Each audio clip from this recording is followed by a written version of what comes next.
Good afternoon, everyone, and welcome back to the Color Authority. Today, I'm going to be interviewing a dear friend of mine, Mirck, who is a Dutch fashion stylist and sustainable editor based in Milan.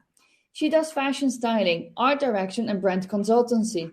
She's contributing editor of Vogue Arabia, but also works with magazines such as Vogue Brazil, Lampoon, Numerò Netherlands, and Tank. She has multiple fashion clients such as Burberry, Max Mara, Hogan, Zegna, Tommy Hilfiger, Bvlgari. The list is very, very long. She used to work for Alexander McQueen in London and Hermes. She studied economy in the Netherlands and graduated cum laude in fashion styling at Maragoni here in Milan. In her work, she instinctively pairs the clean graphic lines from the Northern Europe with the warm and a certain dramatic flair from the South. She finds the precious in the details with interesting nature-inspired textures. As a stylist and art director, she says she's more of a storyteller. So let's go listen to what she has to tell. Good afternoon, Ellen. How are you? And welcome to the Color Authority. Thank you so much. I'm really well. Thank you for having me. Yes, I'm excited that we reconnected. For those of the people that actually don't know you and don't know how we actually met. We are two Dutchies living in Milan, and we met, I think, through the football games, obviously. Oh, yeah, in the Dutch embassy, but also in the airplane. Do you remember? In the airplane, yes. Yes. We both got stuck. We both exactly not celebrate Christmas together. That's true. Dutchies in Milan, both working in design, both working in the creative world. And that's also why I wanted to interview. Like, hey, I have a friend that actually does something super interesting as fashion stylist. So like, I need Thank to you. her. So I start all my podcasts with the same question. And I think you know that by now. And that is, what is color for you? So Ellen, what does color mean to you? Well, I think everything. But color, I think, brings brightness and happiness and makes products, I think, alive. With my work, I'm super focused on colors and shapes. Personally, I like a lot like deep colors, not like mixed colors that are maybe a little bit more mysterious. But I think, color is emotion, and my work is all about emotion and about telling a story, and color helps very much in telling a story and connect to communicating feelings. So everything.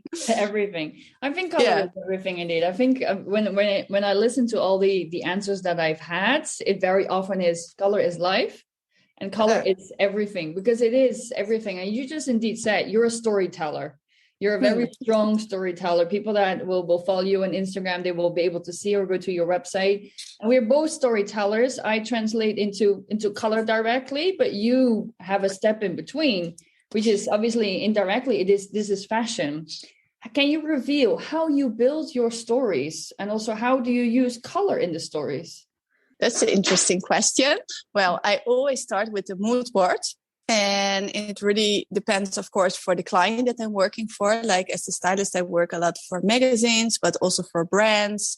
So I do a lot of editorials for magazines, and those are all about inspiration, their readers for the new season, about telling the story about what's going on in the moment, but also like about what they should buy, or like more about in the inspirational way. And then you have, of course, the clients, and there I'm more linked to what they would like to communicate for that season. So I have to understand better their collections and stuff like that. And what is really important for me is the story is that it has like one look has something to do with another look, so that you are communicating something with value. And I use the mood boards a lot. So I paste a lot of images together, and to create a mood board to have like a storyline. Let's say like we are starting with this and then we are going to that. And the color, of course, can help to build up the story and also make sure that one image is connected with another image. So I think every page and every look on its own is like super important, but it's also very much, I think, all the loose pictures together create even a stronger story. So first of all, I also noticed that a lot of editorials were like always with a lot of pictures, and those together were telling a story. Nowadays, everybody is really instant. So also the picture on its own should tell their own story. But still, I think everything together is making a stronger story. And I think color is very much helping to connect all those loose images and all the loose single pieces that you are wearing together. So, and also for my commercial clients, it's the same. Like I do a lot of campaigns. People also need nowadays a lot of content more than before because they have like a lot more output on Instagram, social media, other social media channels. So before we only had like a few pictures a season, like for a campaign, but nowadays people need like one outcome every day and also on different kind of channels. So the same picture should work for, like I also work for commercial client like Philips. I don't know if I can mention their names here, but first of all, we already did like video content, but now they also need a lot of social media content. So the same look is interpreted in different ways. So it's for the TikTok audience, which has the same look younger, then it's for the YouTube, then it's for the Facebook. So all the different channels, you just update the colors, the looks according to the audience, let's say like that. So when you work with your clients, obviously you have a look. Yeah.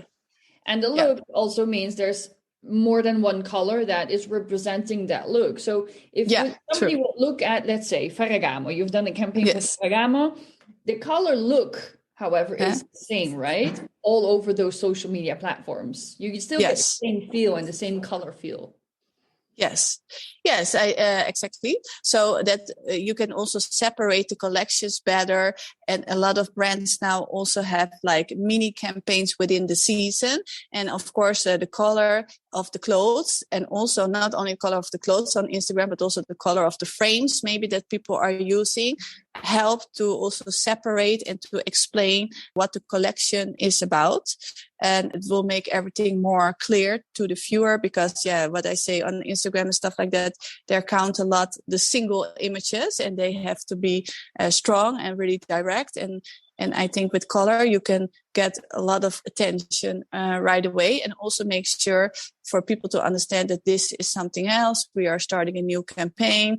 But you see a lot also like with, for example, Balenciaga nowadays, they cancel their whole Instagram account according to every season.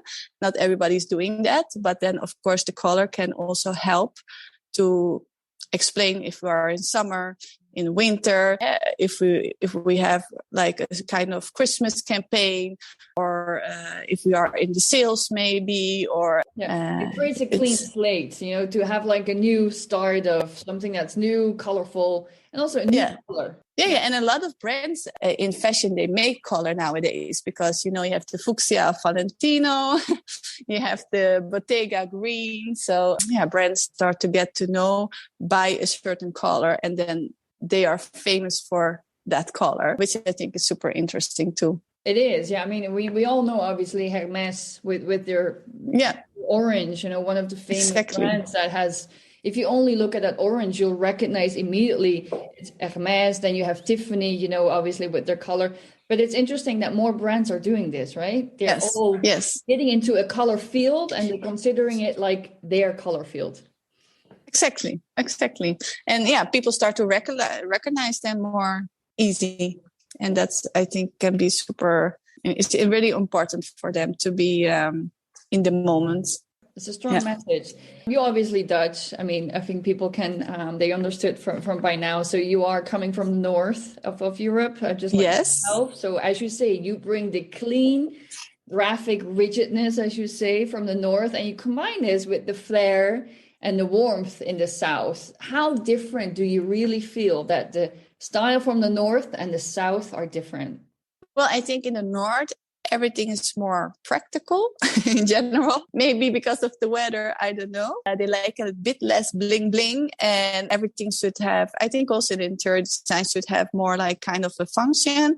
So, and the clothes, they should fit well. They should be comfortable. Yeah. So, and I think in the south, in Europe, and also in Italy, where we are right now, I think people really care about the quality more of the clothes. I remember that my mother always tells me, I love it so much that all the men in Italy, they look where the clothes are actually made from. That in the Netherlands, it's a little bit, less important, but I like both. I like the sense of clothes maybe more, and also the graphic lines that you see more in the north. But also I like very much a little bit more drama in the clothes. So like beautiful fabrics, nice, I always call it like bling bling hardware, nice hardware. So nice zippers, maybe some nice earrings, a nice necklace to make it a little bit more excited, I would say. Yeah, I think the combination for me, that's super important. I think also just giving some background to those people who've never been to the Netherlands. If you are obviously living in the Netherlands and it's raining, but also you're getting on your bicycle to go out, because that's what we do. We go out on a bicycle to do grocery shopping, but also to have a drink, to go to dinner. Some dresses and skirts, and it just won't work. It's a different way of how obviously people are traveling and how they're generally just where they're going. But it's intriguing how you see that. Do you feel also the color is different? So in the north, there's a different color feel than to the south of Europe? Yeah, I think yes. There's a bit less color, first of all, I think in the north. In the north, right? Yeah. Yeah, in the north. And I think, in the south, people are also a bit more extravagant in general. So also with color. And especially, I think in the Netherlands, they're still kind of colorful and experimental, like more in London, I would say like that. The streetwear is really big difference. I always have to love much when we are shooting. And then in the Netherlands, we got the picture when everybody says cool. And in Italy, we got the picture when everybody says beautiful.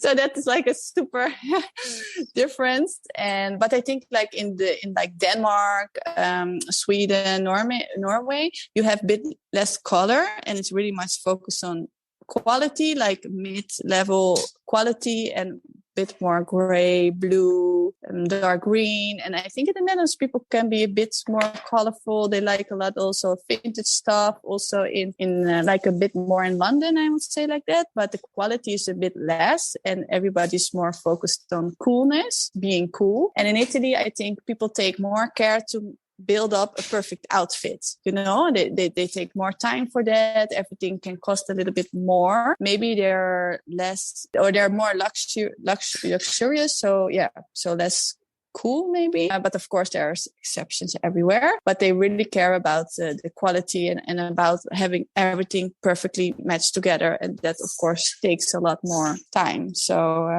the colors, I think in Italy, it also depends where you are, because of course Milan is more like kind of a business city, so maybe there are a little bit less colors. Yeah, in the south of Italy, I think it's super colorful, and I think our people are also working very much into shades of colors per look. So they have maybe more like a green look, and they make it perfectly well. And then they have kind of like a purplish look, and it's all very much connected. And I think that's super interesting. So also they really care about jewelry.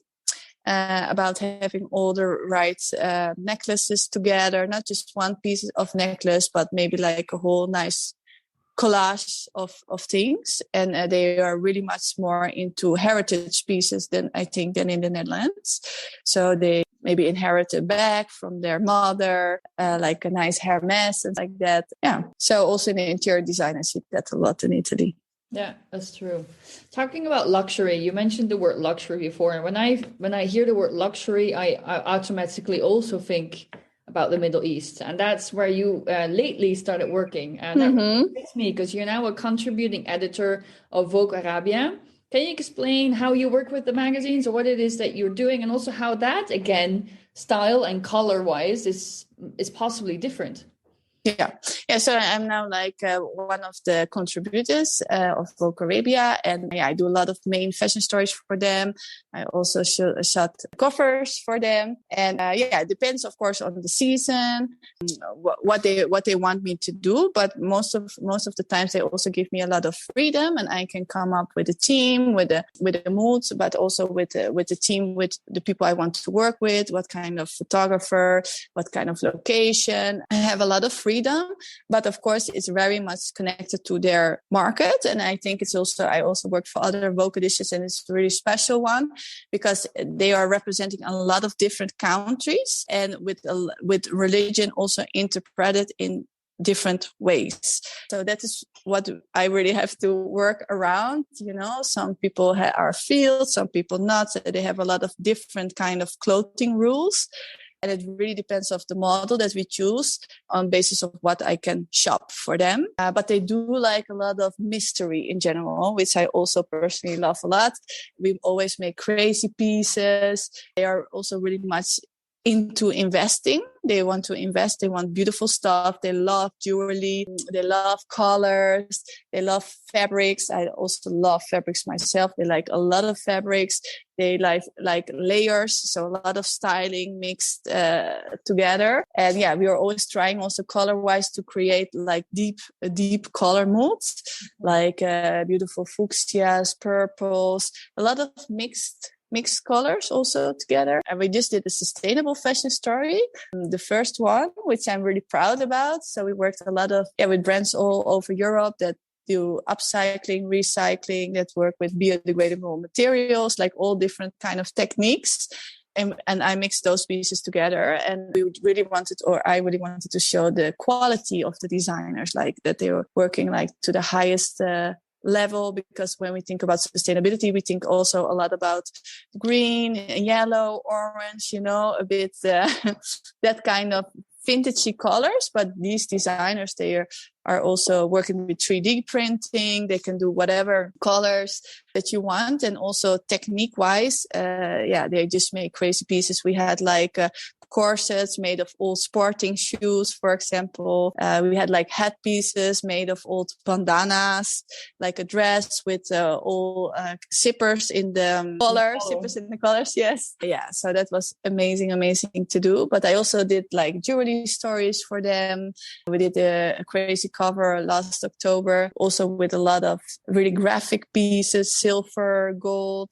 It was all about new beginning. And I would love to do also a 3D fashion story for them or for another magazine that I'm also collaborating with. So I'm also lately very much into like making the world a little bit better. And first of all, I thought I always had to do it without fashion, but lately I really feel I can do it also within fashion. I feel the people are ready for it. It's not always easy, especially the young designers. They are already very much focused on being sustainable, but maybe the more established brands, for them, it's a little bit more changed. But on the other hand, they're also very much into quality, what people are also looking for. But yeah, color in Vogue Arabia is super, super important. And of course, they cover their body a lot. So the fabrics are super important. And yeah, they communicate with color and with fabrics, having the nice materials. And I think, you know that better than me, but I think if you adjust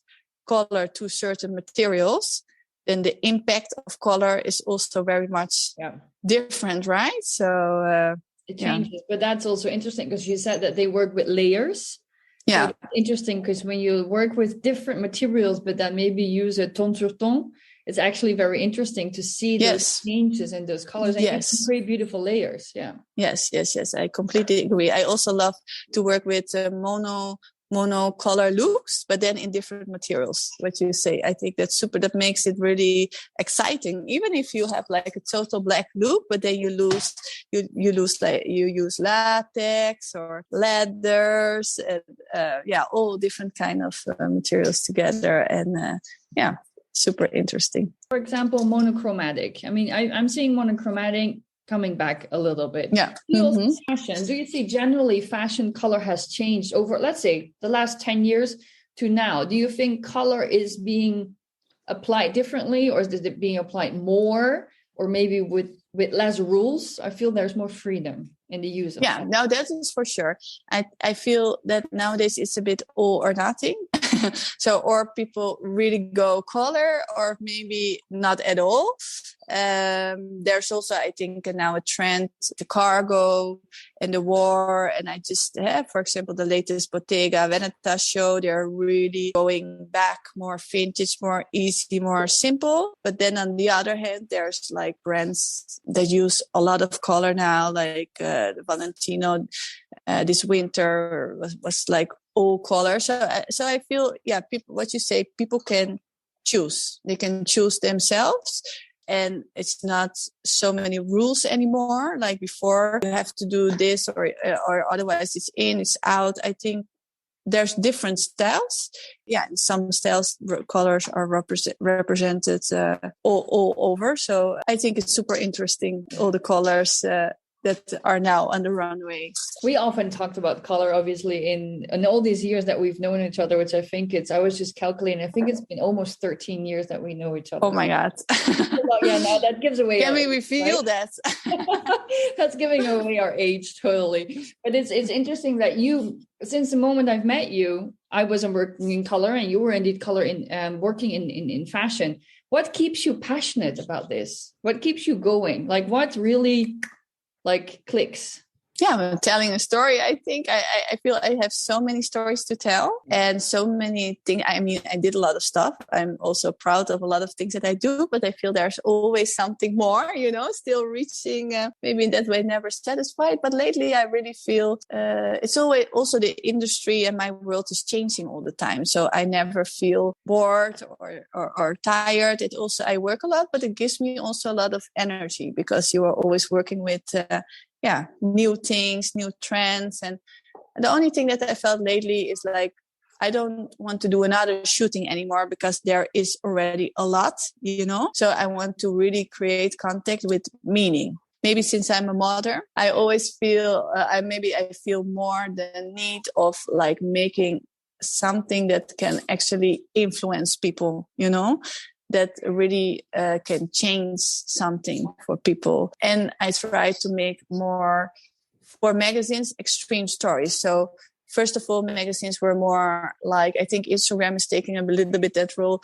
You have to buy this and you don't have to buy this. And this season is this. And nowadays it's more like almost inspiration books that you put on the table that you can dream away because there's already so much content on Instagram that you can easily have access to. So I think magazines should be more like an inspirational book nowadays. Almost like a mood board, but then with exactly.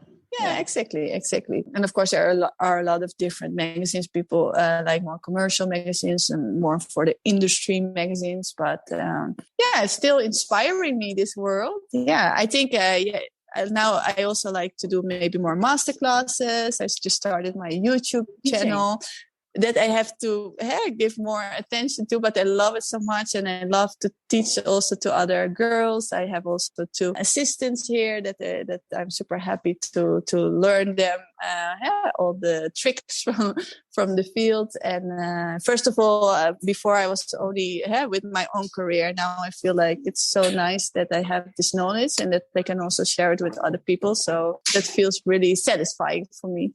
Yeah, I totally get that. That's why I got this podcast, and that's why I'm also teaching in the school and the university, to give people more knowledge about what you do. Yeah. I mean, in the end, sharing is knowledge. Exactly. When do you have we were just talking before we went live, we were talking about creative bursts. I had my creative burst over the weekend, but when do you have yours? Like when do you get inspired? Like what really inspires you? Of course, your industry, but sometimes it can be any moment, right? I think both. There's like for me personally, and there's also work-wise. But of course, I have fashion weeks. I always follow the magazines every month. But also when I walk in the city, when I see people, what they're doing, what they're wearing. But it's also, I think, also general stuff like about the news, what is going on in the world. I think the fashion industry is also responding very much to that. My kids, they also inspire me a lot because I think the kids industry for fashion is super interesting because, of course, people always want the best for their kids, and they're so creative and they're completely without any rules. And a lot of the clothes that their kids brands are super sustainable, which I think is also very interesting. And they also do a lot about, I think it's really funny that a lot of kids brands have labels in the pieces where they're written a lot of names. So from one kid, you can give it to another kid. Of course, they change a lot the sizes, but I think that's very interesting.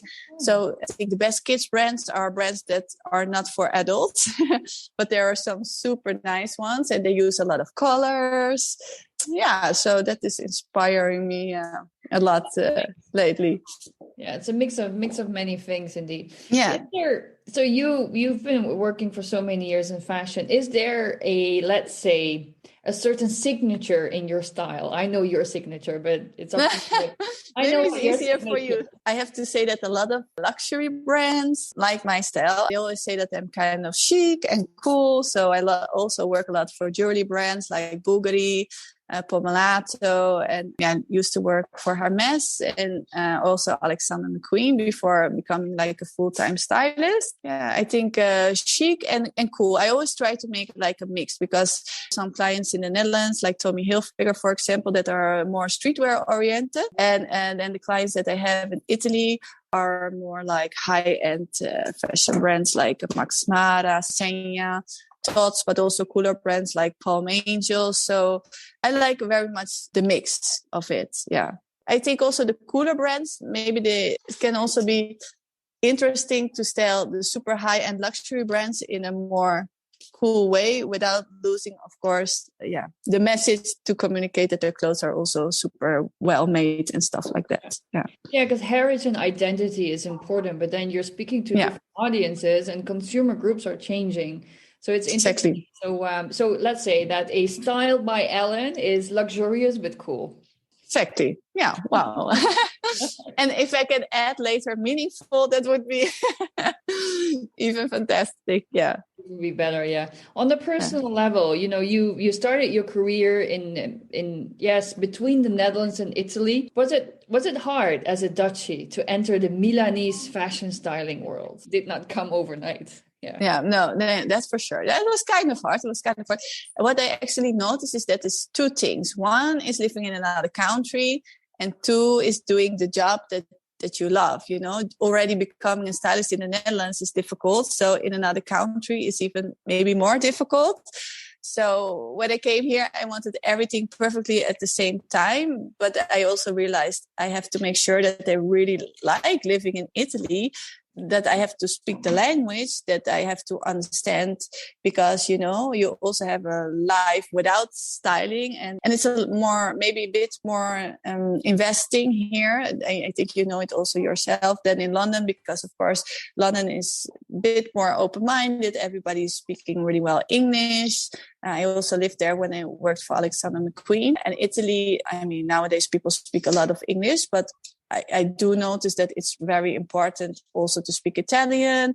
There's a lot of different cultures here. So you need both. So it was not easy. I also started by myself with simple jobs, starting in e-commerce. I did a lot of shootings for young designers that just graduated to create some portfolio, and maybe they went on to bigger brands, and then they asked me to do the styling for them. So everything went really slowly, and I always had to be super flexible. So they called me the evening before. The best jobs always arrive the evening before. Can you do tomorrow? And I was like, oh yes, but actually I also had appointments that I had to cancel.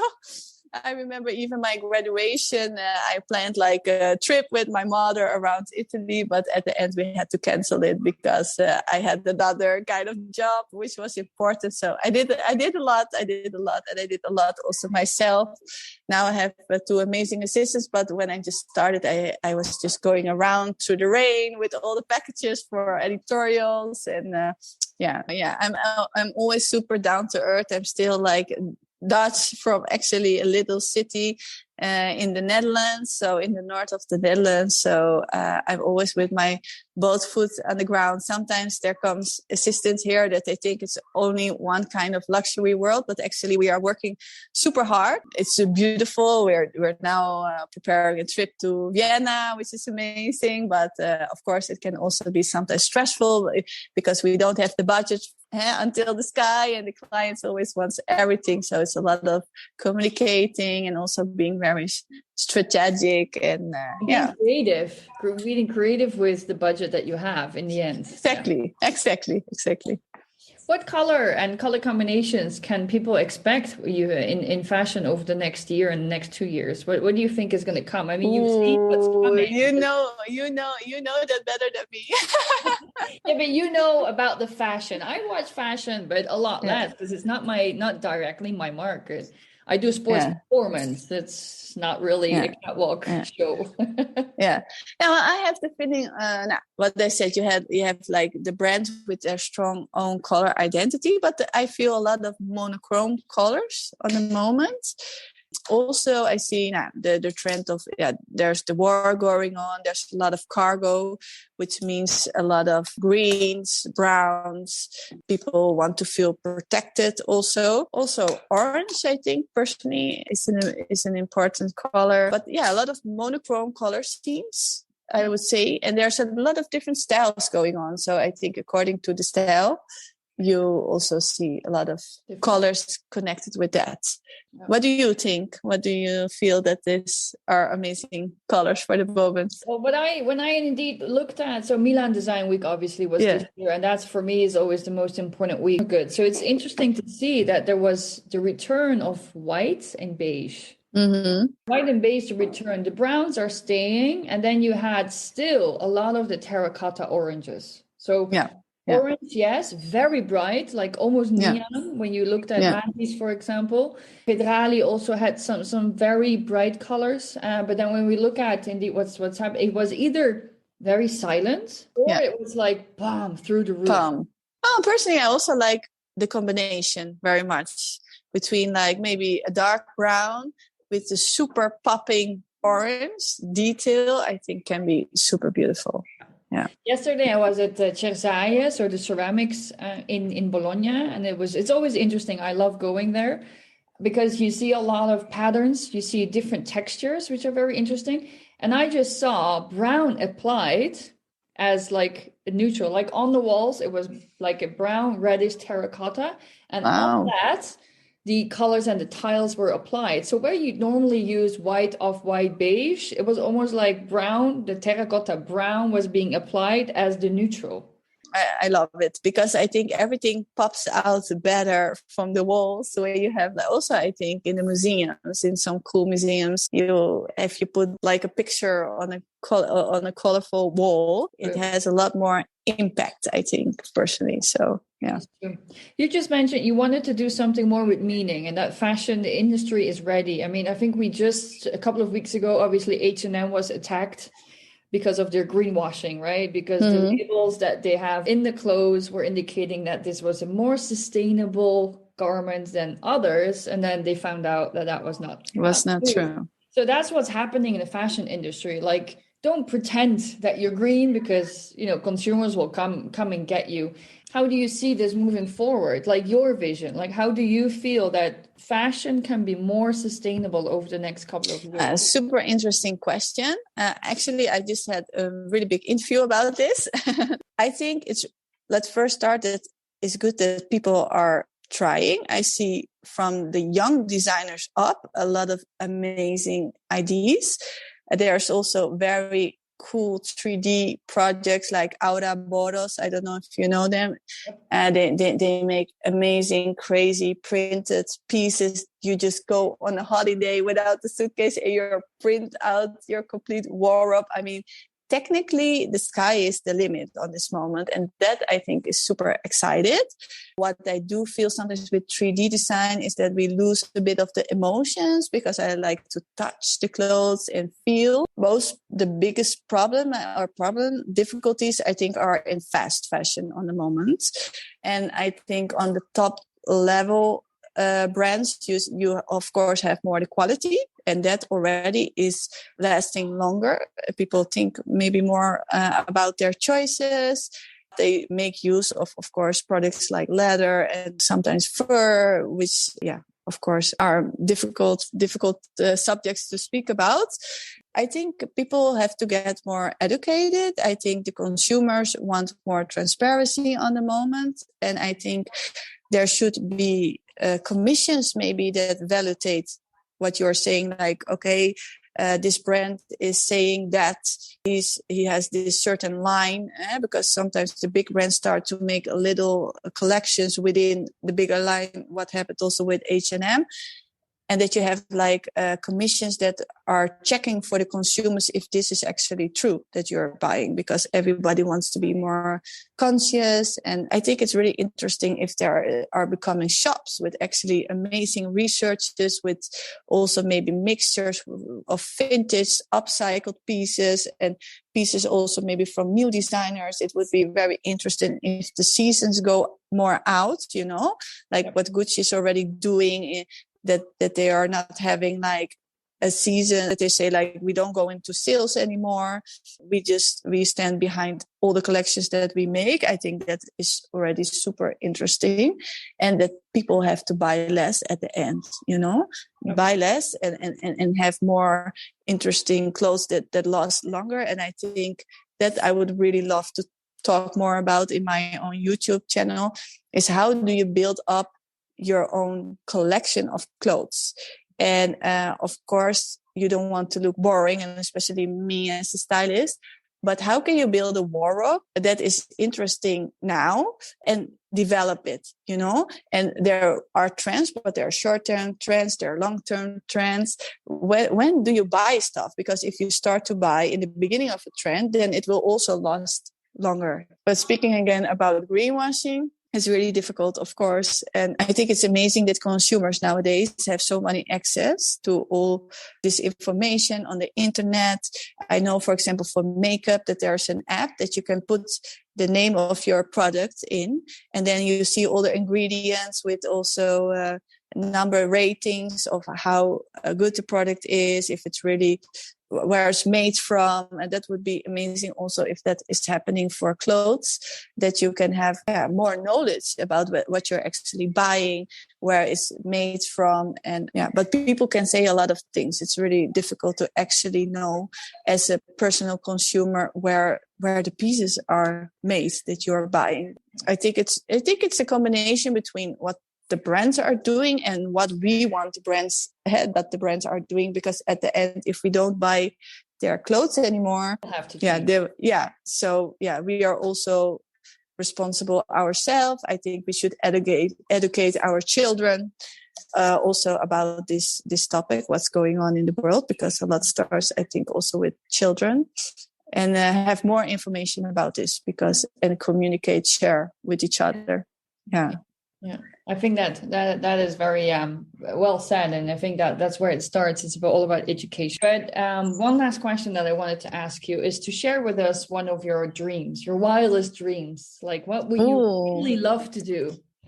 Well, I would love to make the world a better place. Great answer. Well, that is what I feel more and more. To do something that first of all myself, but also my kids are proud of. That you say, like, I said to Elea, well, I would be so proud if you are this or that. I said, but you have to be that person. Like, let's start with ourselves to be like a good person, to actually make something that is lasting in this world. I do have to say that I think fashion, buying clothes should be fun, and that there's nothing wrong with being beautiful, because a lot of people have maybe more boring jobs and they want to just have fun in the weekend. But I think it should be the right combination between actually, creating a cool wardrobe and knowing what you are buying, maybe buying less. Like when I buy, I always think like, with what can I combine this? Is it only one piece? Do I have to buy a whole new outfit if I buy this piece? Or can I evolve, the outfit, create a new vibe? Is it something that is lasting longer, or is it only nice for now? So I really think about that. So that would be actually my dream, that I can inspire other people and really create something with value. That would be amazing. And in the meantime, have fun, because I think it's super important in life to have fun and have amazing experiences. For my work, I travel a lot, which is amazing. I work with very interesting and inspirational people from all over the world. So that is also giving so much inspiration. So I just want to continue with that. And if my industry can be more clean, let's say like that, more sustainable. And I think, we are ready for that. And it's a long way to go. But if I can be part of this, I would be super proud. I think you'll be part of it. Yeah, I feel that you're getting there, and I think a lot of people are opening up to it. So that's the most important. Yes. Thank you so much, Ellen, for being part on. Thank you. It was great talking to you as always. Yes, such an honor. Thank you so much. Thank you for listening to my episode with Ellen. If you like the show, please go to Apple Podcasts and Spotify and rate and review the show. My next episode is going to go out on November 1st. Yes, All Saints. And it's going to be a very particular episode as it's going to be with Mark Wentworth. And we are going to talk about how we are born into color. So stay tuned and have a great day.